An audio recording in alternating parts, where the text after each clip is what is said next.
Do stay up on these. Before I use this saw, I always check this.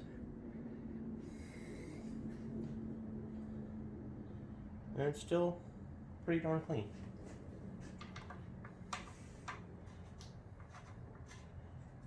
And clock it right about there.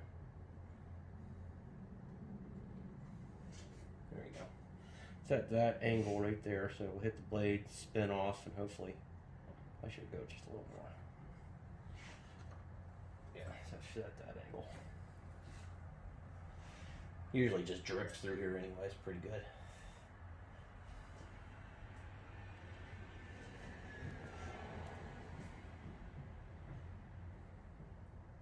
Oh, my little tab broke right there. Nice. I think I'll have that.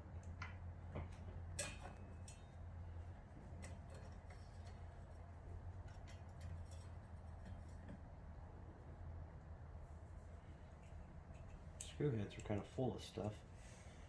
There you go.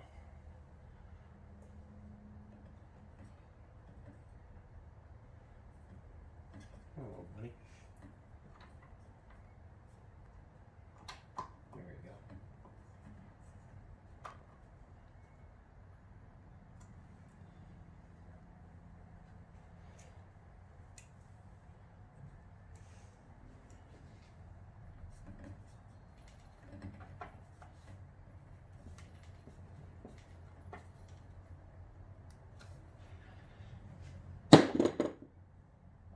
An extra screw.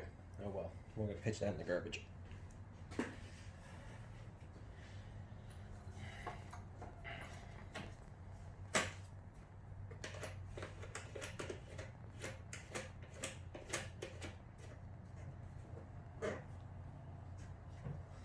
Alright, so before I get too far ahead of myself, I'm going to turn this thing on and make sure that the pump and saw still work.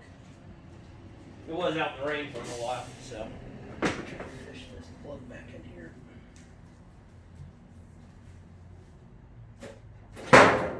Ooh, got lucky.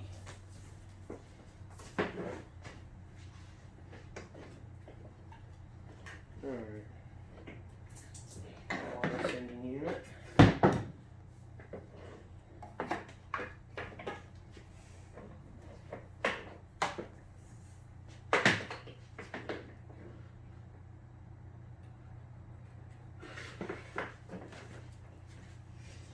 This really needs to be cleaned. I'm just hoping it didn't expand again with the ice.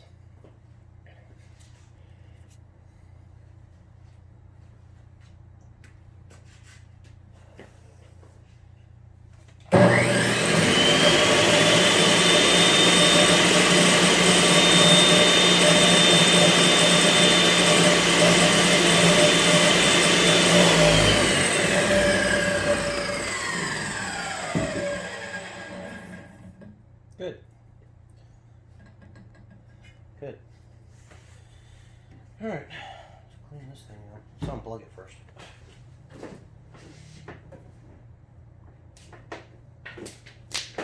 Turn it on. Dead. Alright, cool.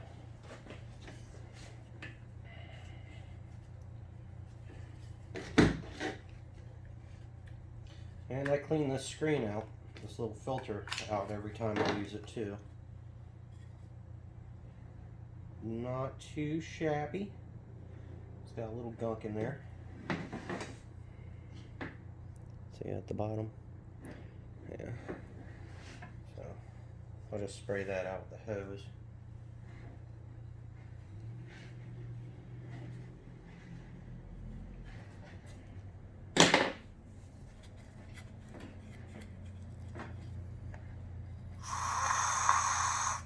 Cool.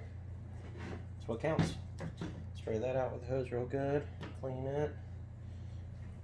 That can technically be unplugged. Once that's done, we can just throw it back in as a temporarily. We'll clean that outside.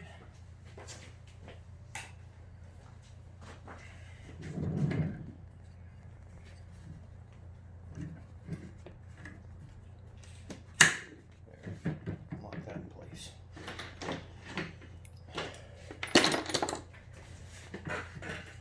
And we had a good bit of debris fall off down here. Not too crazy. My boy Jeff gave me that years ago. Thanks, Jeff. He saw it when I was doing his bathroom. He was like, "Hey, you want a stand?" I was like, "Sure," because I had it on sawhorses. I put it on the stand, fits perfectly. I'm like, "All right." And then I see a bunch of people on the internet that I'm a part of groups of like tiling and stuff, and they've got the same saw or same stand. I'm like, "Right on, that's a good one." I can vouch for that. Oh no! Oh no! You good? Ish? Yeah? Alright. We need to take that apart.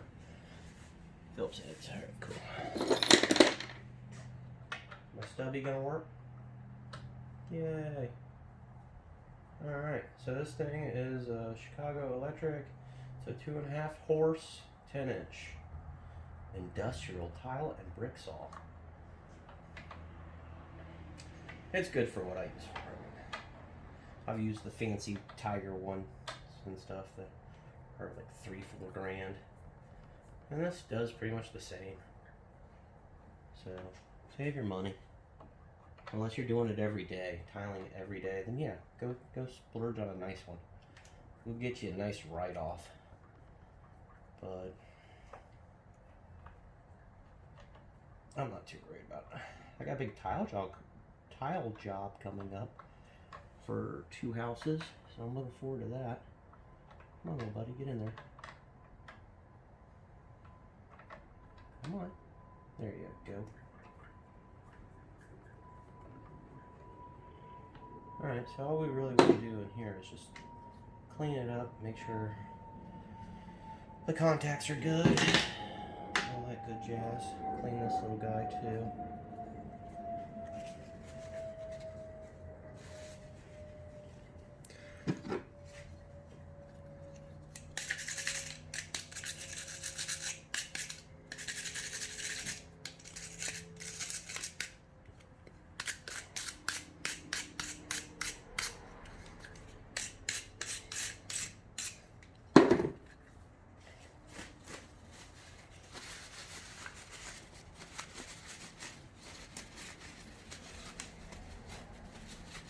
And this would be useful if I had a big enough air compressor. I'd blow that out. So that's on one of my things I need to buy. Is a strong air compressor. And then last night I spent, I don't know, 5 hours on the internet researching one of my new toys I'm gonna get. And it's a 3-in-1 plasma cutter, TIG welder, and stick welder, or arc welder, whatever you want to call it. MMA, but yeah, I'm gonna get one of those. So I need to get an air compressor that's strong enough that will run every once in a while and not all the time, so I can use a plasma cutter. I've been wanting one for years, so I think I deserve one now. But yeah, blowing that out would be stupendous. And now we got it open and stuff. We're going to lube it up too. Wouldn't hurt. Little contact points don't look all burned up either. It's got a little heat to it. I can see it.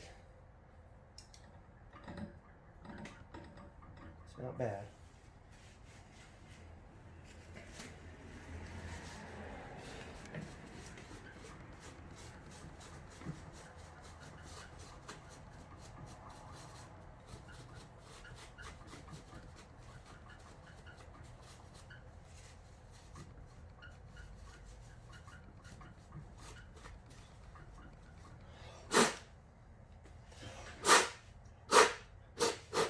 There we go, good enough. Get a little spritzer in there.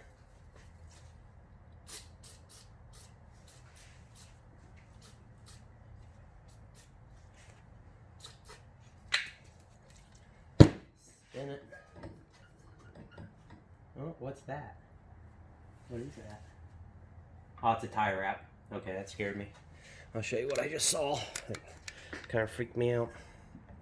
See that little black guy right there? Yeah, I thought that was a piece of plastic in there. So, but yeah, we got a little bit of burn. Nothing crazy. Number one thing, I don't see like oxidization of rust or anything like that. I know it's all copper, but it will oxidize, and then you won't get good contacts, and then you got to go in there and take a little sandpaper and just lightly hit it. All right. So I'm going to do something that you really shouldn't do, but we're going to do it anyways. I'm going to turn that thing on without that guard on there, and you can see it. What it does and how it does. Oh, there's a garage door there.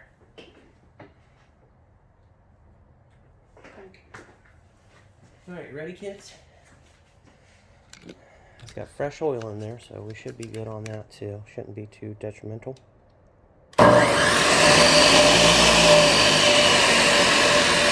I just did that to throw the oil real quick, and then I'll turn it off, let it sit for a second. 2 seconds, literally. And then turn it back on and show you all the sparks. So these are your contact points. I'm not going to get too close. I don't want to get zapped. But watch that bad boy spark.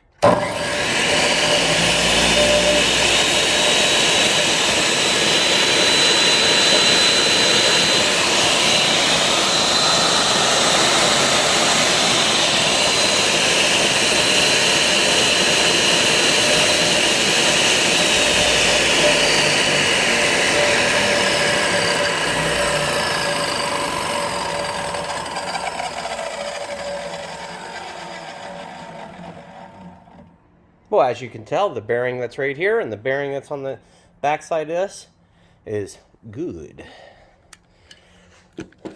Or when you would have turned it off, it would have stopped quick, like it had a brake in it.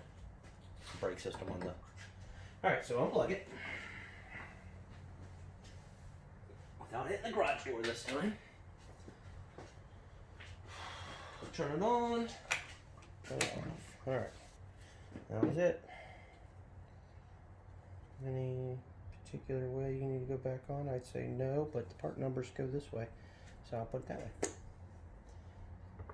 Yeah, I figured it didn't make a difference, but whatever. OCD. Easier way.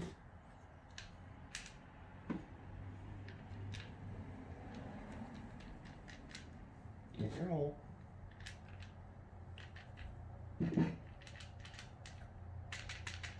There you go. And one popped out. Whatever.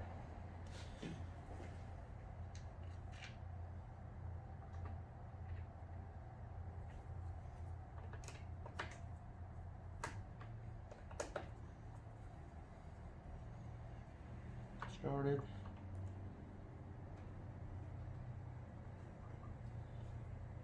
Mailman's here.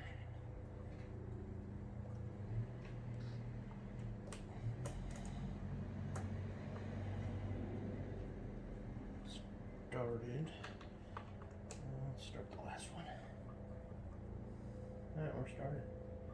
Feels good. I'll go ahead and take that one in a little bit. Right there.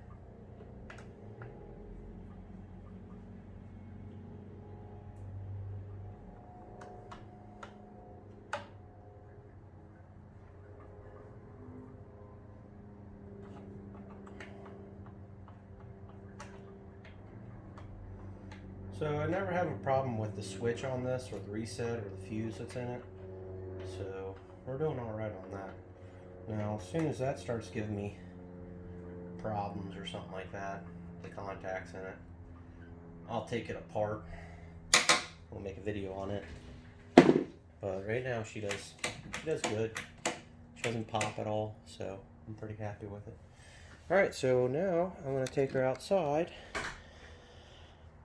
Spray this off. This does come off. I just have to unlock it and then pop the side on it.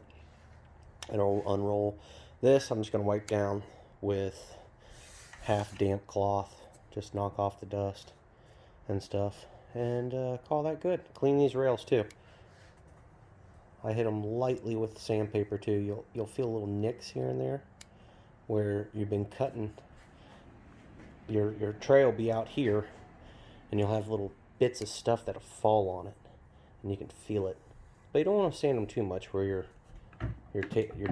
table gets slop in it left to right. So just always keep in mind, clean those, and then just drag a little bit of lube across them and on your little wheels. So always helps lube these little guys up. Alright, so that's us for a 53-minute video. Alright. That's one way to get up the numbers. Still working on that 4,000 hours of logging video or 1,000 subscribers. So I'll get there one day, one way or another. And I'm going to go spray that bad boy too, because it needs some lovin's and that little guy. Alright.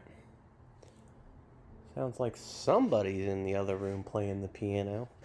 I'm going to go in there and listen to that. That's always nice.